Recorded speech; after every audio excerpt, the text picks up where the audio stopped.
Boa noite, queridos e queridas irmãs. Que presente de Deus, que maravilha poder estar aqui mais uma vez, para juntos meditarmos na palavra do Senhor. Eu quero agradecer a você que tem assistido, que tem nos ajudado em oração e que tem nos ajudado na divulgação. Que tudo seja para o louvor do nome do nosso Deus. Então vamos orar? Senhor, eu te bendigo por esse momento tão especial, Pai.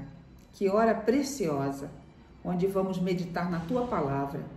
Senhor, perdoa os nossos pecados e que seja, Senhor, o Teu Espírito Santo a iluminar nossas mentes e corações para o aprendizado, Senhor, ó Deus amado, para a santificação da nossa vida através da Tua Palavra e que tudo seja para o louvor da Tua glória.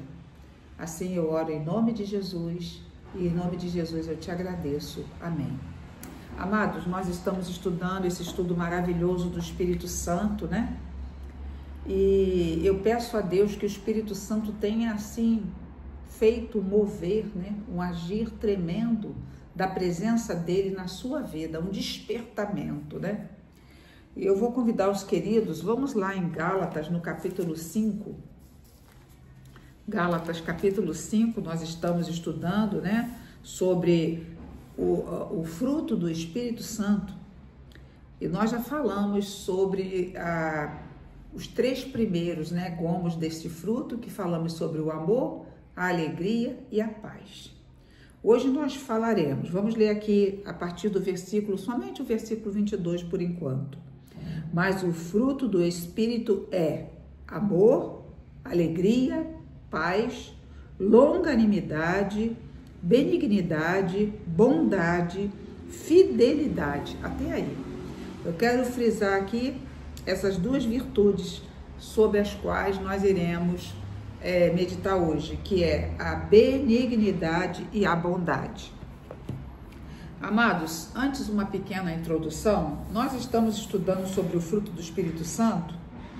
Já vimos, né, como acabei de mencionar, as 3 primeiras virtudes, que é o amor, a alegria e a paz. Até fica uma reflexão para nós, como está a minha vida em amor, em alegria e em paz, porque veja bem, o fruto do Espírito Santo é um fruto que tem gomos, como a tangerina, a laranja, eu tenho usado aqui esses exemplos, né? Ele não dá um gomo e o outro não, o fruto é um todo, né? O fruto é uma obra da presença, do agir do Espírito Santo de Deus em nós. Então, uma boa oração: Senhor, usa o Teu Espírito para que eu possa ser frutífera, para que a minha vida venha brilhar a Tua presença, o Teu perfume, a Tua luz. E nós, assim como a Bíblia nos alerta, nós precisamos ficar muito atentos quanto, queridos, à importância de que a nossa mente seja renovada. Cuidado com a sua mente. Cuidado com as sugestões, com os ataques, com os bombardeios que existem, né? Porque a mente é como um jardim. O seu jardim, se ele não for bem cuidado, o que vai acontecer? As ervas daninhas vão invadir o jardim, vão vir também, né, as formigas, os insetos, né, e vão destruir aquele jardim. Eu me lembro até de um filme que eu vi que uma pessoa chegou no jardim real, né? E ficou apreciando as flores e ela disse: Rei, como o teu jardim é belo, como o teu jardim é bem cuidado. Como ele falou assim: eu mesmo monitoro o jardineiro que cuida dele. Então você vê, o próprio rei monitorava o jardineiro que cuidava do seu jardim. Porque ele sabia que se aquele jardim não fosse bem cuidado, aquele jardim poderia ser o quê? Destruído, né? Então, os bons pensamentos, né? Eles precisam ser cultivados, eles precisam ser cuidados, eles precisam muitas vezes, quando o pensamento não é bom, o jardim, como a erva daninha precisa de poda, ele precisa ser o quê? Podado. Nós temos que cuidar da nossa mente. O tempo que eu dedico para leitura da Bíblia, para meditação na palavra de Deus, o tempo que eu dedico em oração, o esforço que eu faço para viver uma vida coerente com a fé que eu professo, é cuidar da minha mente. É dar lugar à presença do Espírito Santo para que a minha mente seja o quê? Renovada. moldada, lapidada. Porque às vezes a pessoa pensa que está muito bem, porque ela tem muitos anos congregando, né, de convertidos. Aí fica uma reflexão. Esse tempo de convertido tem feito com que eu, a cada dia, ou a cada mês, ou até mesmo estamos quase findando esse ano de 2025, será que eu me tornei uma Sônia melhor? Uma versão melhor? Será que eu estou mais parecida com Jesus? Será que o caráter de Deus está sendo forjado no meu caráter? Fica para nós essa reflexão, né, queridos? O bom cultivo vem através do que eu acabei de falar, né? Você vai meditar, você vai ler, você vai orar, você vai investir tempo em louvor, em adoração. Porque às vezes a pessoa vai no culto uma vez por semana e o restante da semana não medita na Bíblia, não ora, não faz o seu devocional. Nós temos que estar sempre o quê? Conectados com Deus. Então veja bem, o pensamento que está sempre na minha mente, aquele pensamento constante, ele vai esculpir o nosso cérebro. Ele vai criar vias assim de velocidade para trazer o sentimento relativo àquele pensamento. Então veja bem, se eu cultivo um pensamento de mágoa, a tendência é que eu me torne uma pessoa o quê? Uma pessoa amarga, uma pessoa revoltada, uma pessoa com desejo de vingança, né? Então o pensamento pode desencadear o quê? O mau pensamento, ele pode desencadear ansiedade, depressão, insônia, comportamentos disfuncionais. Esses comportamentos disfuncionais faz com que a pessoa fique paralisada, com medo, insegura. Ela tem atitudes assim de revolta, de tristeza, ou seja, são pensamentos que vão minando a qualidade de vida, a alegria e que vão assim afastando, né, a beleza de Jesus na nossa existência, da nossa vida. E o inverso disso, bons pensamentos, pensamentos cultivados com base bíblica, uma vida dedicada a Deus, que quer aprender de Deus, que quer não só ouvir uma palavra de conforto, uma palavra de autoajuda, mas que quer uma transformação genuína, uma metanoia, uma mudança.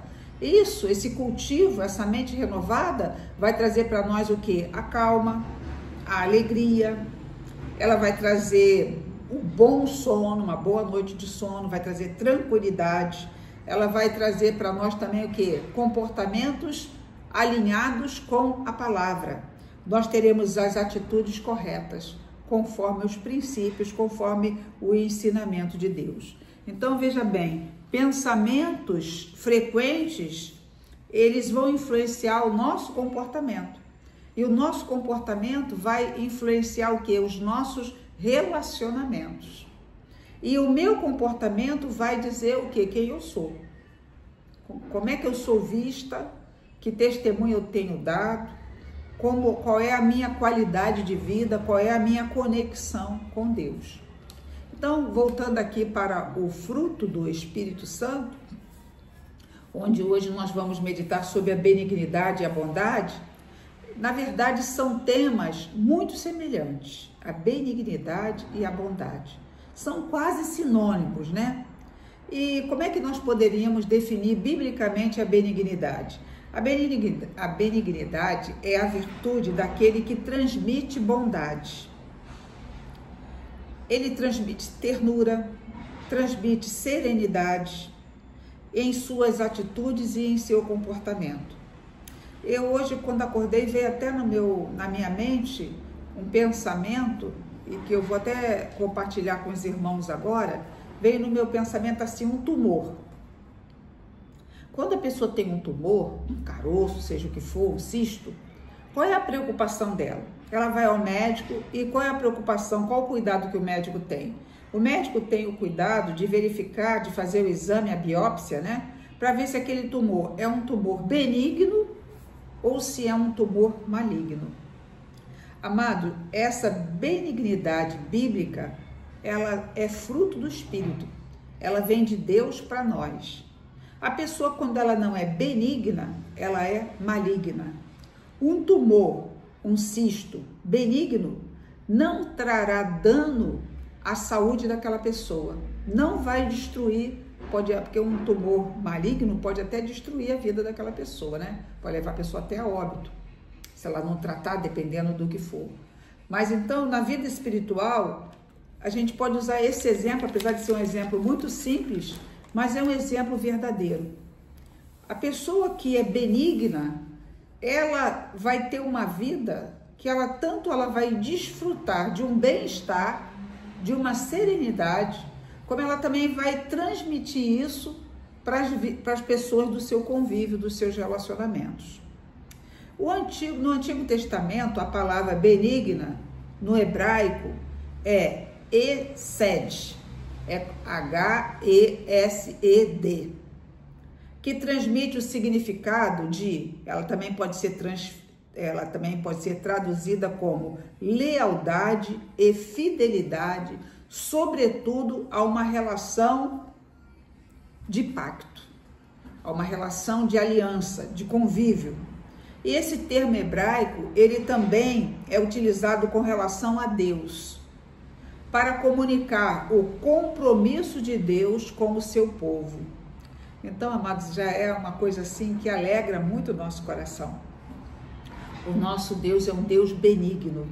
Deus é benigno para conosco. Deus é benigno, a essência dele, o caráter dele.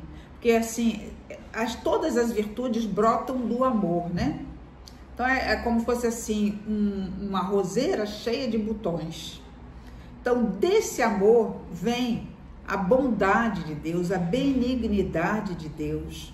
Deus é benigno para conosco. Às vezes acontecem coisas assim difíceis, sofridas, mas não esqueça nunca que Deus nunca deixa de ser o que Ele é. Imutabilidade é o caráter, faz parte dos atributos do caráter de Deus. Deus é benigno. Inclusive as muitas passagens bíblicas com esse termo Hesed, que significa benignidade, um dos significados, né? São traduzidos como benignidade, como misericórdia, como beneficência. Lá no Salmo 36, versículo 7, vou pegar um exemplo, diz assim, ó: quão preciosa é, ó Deus, a tua benignidade. O salmista está louvando a Deus pela sua benignidade. Pelo que os filhos dos homens se abrigam à sombra de tuas asas. Então veja bem, é como aquele exemplo, né, daquela ave, né, que acolhe os filhotes debaixo das suas asas. A benignidade de Deus é tão tremenda, querido, que nos protege, que nos cuida, que nos guarda, que nos livra, que nos encaminha ao caminho da obediência, do arrependimento, da mudança, da transformação. A benignidade de Deus, queridos, é tão grande que nos leva a Cristo, né? A benignidade de Deus é tão grande, por isso a gente pode usar até como sim, não é um sinônimo, mas essa benignidade fala do amor, da bondade de Deus, que não poupou o seu único filho. Não há salvação em nenhum outro nome. Só o Senhor Jesus Cristo salva, por isso Ele se fez homem e deu a sua vida na cruz por nós. O plano salvador, o plano da redenção, é um aspecto glorioso da benignidade de Deus. É como assim, usando assim uma expressão bem popular, aquela pessoa do bem. A benignidade de Deus nos leva a ser aquela pessoa que você diz, não, essa pessoa é do bem. Essa pessoa, ela tem um caráter de bondade. Ela tem um caráter de ser uma pessoa cordial, uma pessoa mansa, né? Uma pessoa acolhedora, que ela vai Ela vai refletir o quê? Uma simpatia, uma empatia.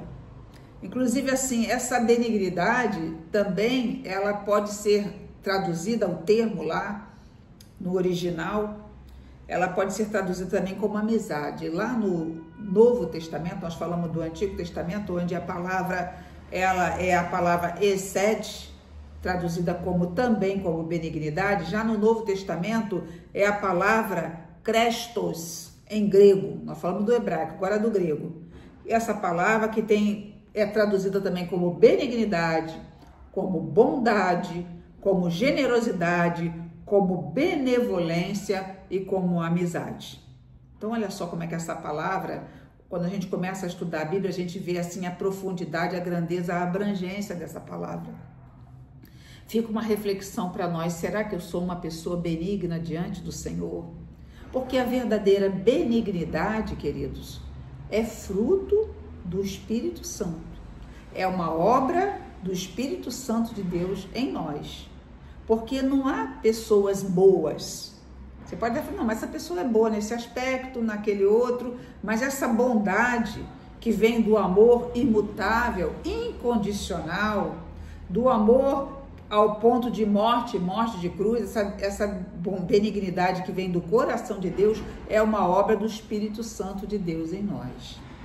Aliás, assim, eu falei até em amizade, eu me lembrei do pensamento, né? Porque o homem natural, ele não é bom, amados. O homem natural, ele não é benigno. O homem natural, né? Ele não tem a verdadeira alegria. A alegria dele é falsa, é momentânea. E muitas vezes é uma alegria fruto de uma carnalidade, de um prazer, né? De um vício. Então, a verdadeira benignidade é uma obra do coração de Deus para o nosso coração. Tem um pensamento que eu li que eu achei interessante, diz assim, que a amizade existe apenas entre os bons. A amizade verdadeira é entre os bons. Entre os maus, o que existe é cumplicidade. Então, veja bem, a pessoa não nasce bom, ela pode ter algumas características, tá? De bondade, mas a bondade na plenitude, a benignidade na plenitude, nós só temos através da obra do Espírito Santo de Deus em nós. Você vê que às vezes a pessoa começa uma sociedade, está tão bem na sociedade, a sociedade começa a crescer, infelizmente, não é uma sociedade, mas é um ajuntamento de pessoas, a igreja, né? Então, às vezes até a igreja começa a crescer, tem um racho, uma divisão, uma discórdia. Por quê? Está faltando a bondade, né? A visão de unidade, a visão que cristianismo não é competição. Cristianismo é cooperação. Cristianismo não é disputa. Cristianismo é unidade. Cristianismo não é para nós aparecermos, mas é para Cristo aparecer. É para a glória ser dada ao Senhor. Não é a glória para o homem, mas é a glória para o único que é digno de toda honra, toda glória, todo louvor e toda adoração. Cristianismo é autêntico, né? É aquele em que eu olho para a pessoa e eu vou exercer um coração benigno, não porque ela é famosa, ou porque ela tem um bom emprego, ou porque ela tem muitos imóveis, ou porque ela é uma pessoa socialmente, entre aspas, importante, mas porque aquela pessoa, em Cristo nós somos um, é um corpo. E como corpo, né? A mão não é mais importante que o pé, o coração é um órgão vital, mas ele é tão importante quanto o pulmão, que também é vital, e por aí vai. Eu começo a olhar o meu irmão com um olhar diferenciado, com um olhar de benignidade, porque no meu coração existe a benignidade de Deus. Amados, nós estamos falando que no Novo Testamento, o termo benignidade vem da palavra grega Christos. Em sua carta aos Romanos, Paulo usa o termo grego Christos para se referir a Deus. Então vamos lá em Romanos, no capítulo 2, versículo 4, ele fala assim, é uma palavra até de exortação, né? Ele fala assim, ou desprezas tu as riquezas da tua benignidade e paciência e longanimidade, ignorando que a benignidade de Deus te leva ao arrependimento. Ele está falando assim, você está desprezando que, estou resumindo, né? Que o que te leva ao arrependimento é a benignidade de Deus. Amados, quando uma pessoa entende que precisa se arrepender dos seus pecados, que precisa ser moldado, lapidado, que tem que passar pelo processo de transformação, isso é resultado da benignidade, porque Deus tem um coração benigno, Deus tem um coração amoroso, Deus tem um coração bondoso, e Ele aponta para nós, é o Espírito Santo que aponta para nós a importância de nós nos arrependermos e buscarmos a salvação em Cristo, porque não há salvação em nenhum outro nome, só no nome do nosso Senhor e Salvador Jesus Cristo. Então, Deus é benigno por sua obra da criação, porque Deus criou tudo o quê? Para nós, né? Deus criou tudo, Deus preparou tudo, né? O nosso habitat, o nosso ninho, né? Para onde vivemos nessa dimensão, é obra da benignidade de Deus. Deus é benigno na sua criação, Deus é benigno na sua misericórdia, Deus é benigno na redenção, Deus é benigno no cuidado, Deus é benigno na proteção, ou seja, todos os atos de Deus, eles refletem a sua benignidade, o seu amor, a sua bondade.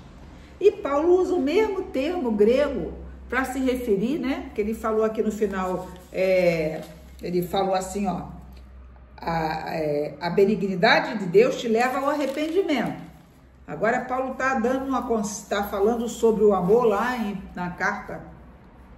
na primeira carta aos Coríntios, no capítulo 13, versículo 4, onde ele fala assim: o amor é sofredor, é benigno, o amor não é invejoso, o amor não trata com leviandade, não se ensoberbece. Aí está falando assim, o amor já que estamos falando da benignidade, o amor é benigno. O amor, não se pode esperar o mal do amor. O amor é benigno. Tem pessoas aí, né? Uma mata a outra, né? Dizendo que ama, que não quer separação. Isso não é amor, isso é egoísmo. Isso é falta de amor, é ausência de Deus, total e plena de Deus. Então, queridos, eu não devo competir com meu irmão, mas eu devo cooperar com meu irmão. E aqui mesmo nessa carta fala, né, que o amor, ele é o quê? Ele não é invejoso, às vezes tem invejas, competições, né? Isso acontece, infelizmente, às vezes dentro da igreja. Um tratamento leviano, né? Irresponsável, o desprezo, né? O coração benigno não despreza. O coração benigno, ele se compadece, ele é um coração misericordioso. E como é triste a gente ver uma vida onde não existe o amor, onde não existe o amor na vida, no lar, não existe o amor na sua profissão, no seu trabalho, não existe o amor no ministério, né? Tem coisa mais adoecida e triste do que uma congregação onde não tem o amor, onde está a presença de Deus, se ali não tem o amor. E o amor, ele é o que? Benigno. O amor é benigno. Aleluia. O amor só fará o bem. Então, amados, a benignidade é a virtude que uma pessoa tem de fazer com que os outros se sintam o quê?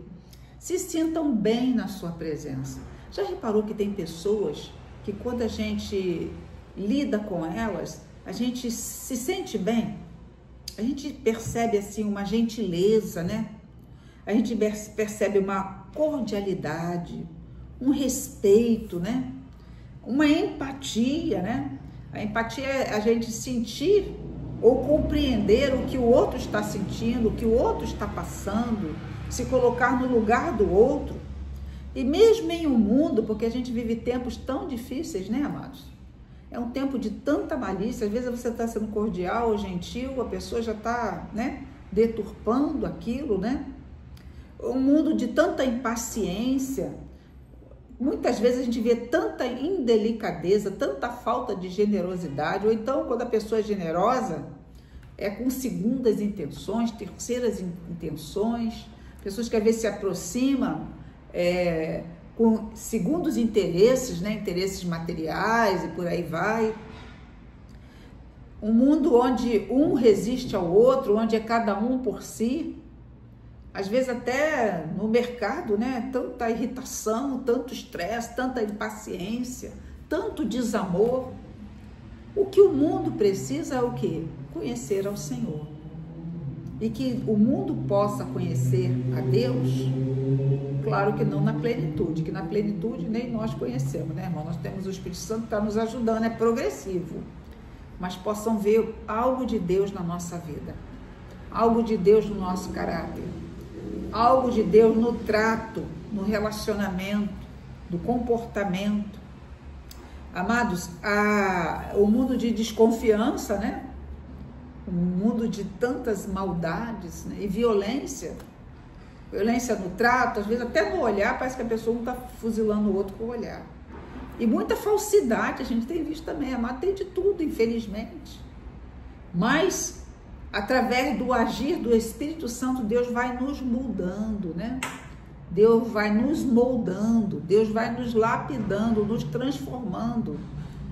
Que nós possamos ser, assim, benignos, nós possamos florescer para a glória do Senhor. Então, veja bem, a benignidade é expressa na educação, na simpatia, na cordialidade, no respeito, na forma que eu me expresso, que eu me comunico, né? Até na doçura, não estou dizendo que nem sempre, né? Essa doçura já seria assim uma coisa mais para os íntimos, mas que a pessoa não se sinta amedrontada. Já reparou que tem pessoas que elas são tão assim, como é que eu diria, iracundas, que até estar diante dela a pessoa fica até com medo, a forma do trato, né? A entonação da voz, a forma de olhar, acaba sendo um inibidor para o outro, né? A pessoa fica até com medo. Lá em Efésios, queridos, no capítulo 4, Efésios capítulo 4, vamos ler os versículos 31 e 32, Efésios 4, versículos 31 e 32, louvado seja o nome do nosso Deus, diz assim, ó, é uma recomendação, uma exortação, né? Aqui Paulo está exortando a santidade, aliás, que nós possamos nos santificar. A palavra de Deus diz, segui a paz com todos e a santificação, sem a qual ninguém verá o Senhor. Aqui diz assim, Efésios 4, versículos 31 e 32. Longe de vós toda amargura. Às vezes a pessoa está tratando o outro até assim com uma hostilidade, né? Até com uma agressividade, porque ela tem amargura, né? Ela tem problemas existenciais que não foram resolvidos. Mas assim, ó, longe de vós toda amargura e cólera, e ira, e gritaria, e blasfêmias, e bem assim, toda malícia. Então, para fazer longe de vocês isso, tira isso da sua vida. Não viva nessa vibe, não viva dessa forma. Antes, ele está falando, antes, sede uns para com os outros benignos, compassivos, perdoando-vos uns aos outros, como também Deus em Cristo vos perdoou. Amados, quando a gente fala até em perdão, não perdoar é aquela ilustração que a pessoa quer que o outro morra, mas ele que está tomando veneno. Ele está tomando veneno e quer que o outro morra. É um processo de o quê? De envenenamento emocional e que reflete também no nosso físico. É um processo de toxicidade, é um processo de morte, né? Então, se nós queremos o perdão de Deus, não é isso que Jesus fala na oração do Pai Nosso? Perdoa os nossos pecados assim como nós perdoamos aos nossos devedores. Ou perdoa as nossas dívidas assim como nós perdoamos aos nossos devedores. E não nos deixe cair em tentação, mas livra-nos do mal, porque o teu é o reino, o poder e a glória para sempre. Porque se não perdoardes, vosso Pai Celestial também não vos perdoará. Então, se eu quero o perdão de Deus, eu tenho que ter um coração também perdoador. E a pessoa mais beneficiada no perdão sou eu mesmo. Mais beneficiada, porque tira aquele peso, sabe? Tira aquela dor. Amados, o galho ou ramo que não frutifica não é problema da árvore, Aí vamos levar aqui para o lado espiritual, né? Se nós estamos na videira que é Cristo, enxertados, nós vamos receber dessa capacitação, nós vamos receber dessa seiva. Mas o problema não é da árvore, o problema é da conexão do ramo com a árvore. Ele tem que dar lugar para que aquela seiva flua e para que aquele ramo venha o quê? Frutificar. Quanto mais cheios do Espírito Santo, mais vazios seremos, sabe do quê? De nós mesmos. Amados, todos os ingredientes para uma vida vitoriosa, fruto do Espírito Santo. Ingrediente para uma vida realmente sem alegria, sem paz, uma vida triste, uma vida derrotada, é dar lugar às obras da carne. Lembrando que as obras da carne, nós nem falamos sobre isso, vamos falar, mas elas são o quê?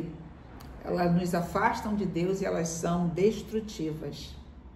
E a bondade?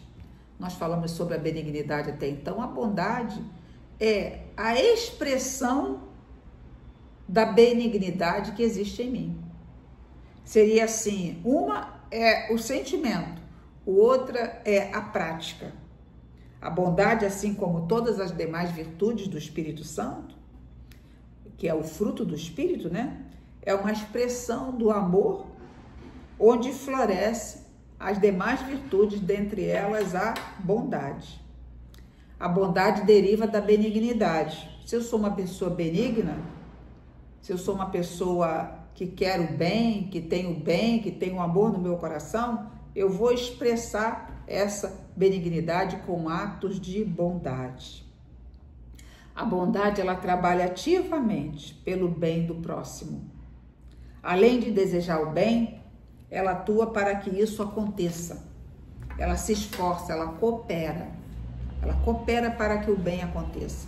Então, veja bem, é uma virtude, queridos, que reflete também, né, dentre as demais, o caráter, o amor, a misericórdia e a compaixão de Deus.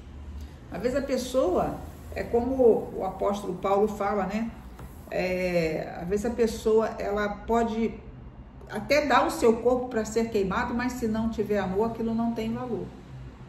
Às vezes a pessoa faz uma doação, mas quer botar nas redes sociais a doação, ela quer aparecer em cima da doação. Não é assim.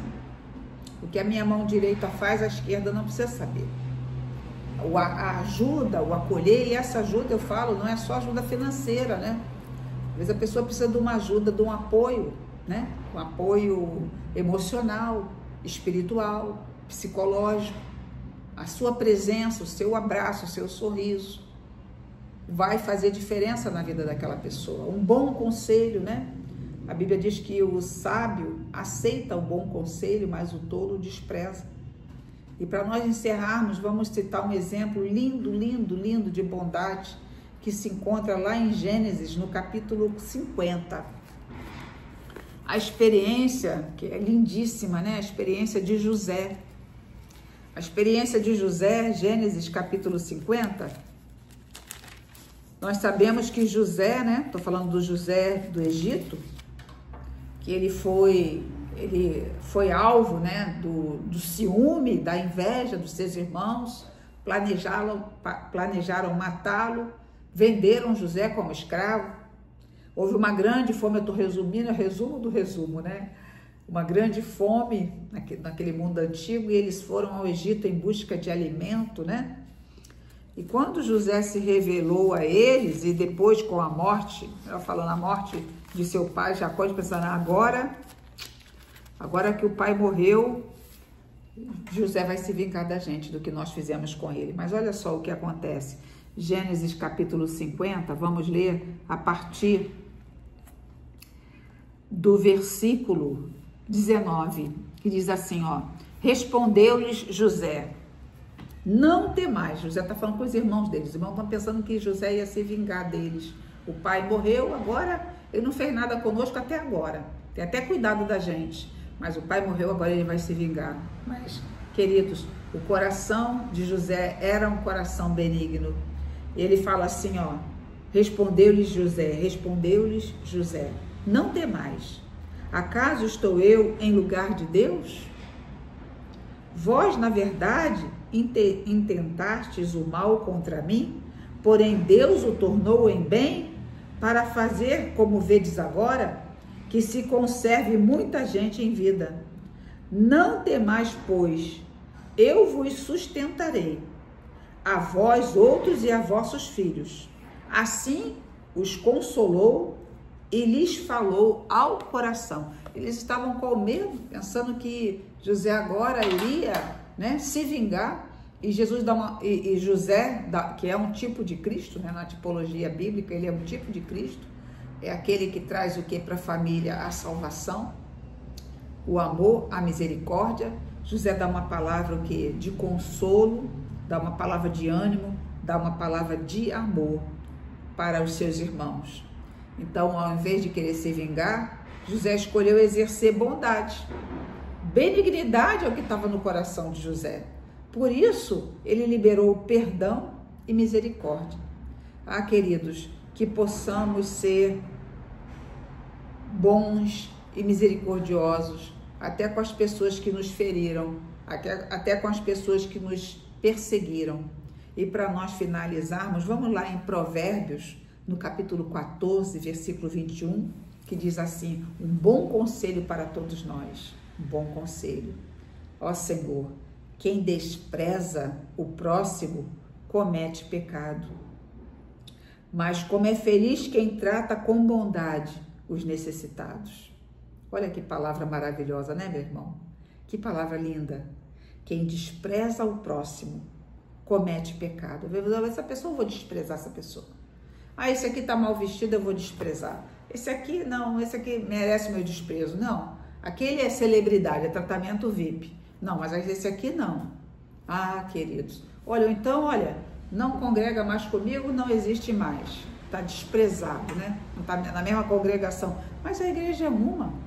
A pessoa pode estar em outra denominação, mas a igreja, ele é meu irmão, é parte do corpo de Cristo, é lavado e remido no sangue. E eu me lembrei até de um pensamento de Vimalgo, ele já está com o Senhor, um judeu convertido, né? Que se converteu a Cristo, e ele dizia assim, que tem pessoas que são como as lixas de Deus na nossa vida, né?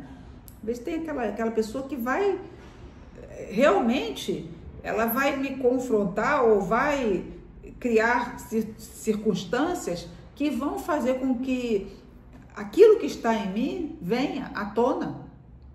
Quando você espreme uma laranja, vai sair o quê? Suco de laranja. Espreme o limão, suco do limão. Se você vai espremer um abacaxi, é o abacaxi. Então, o que está dentro de mim? Existe benignidade? Existe bondade? Existe amor?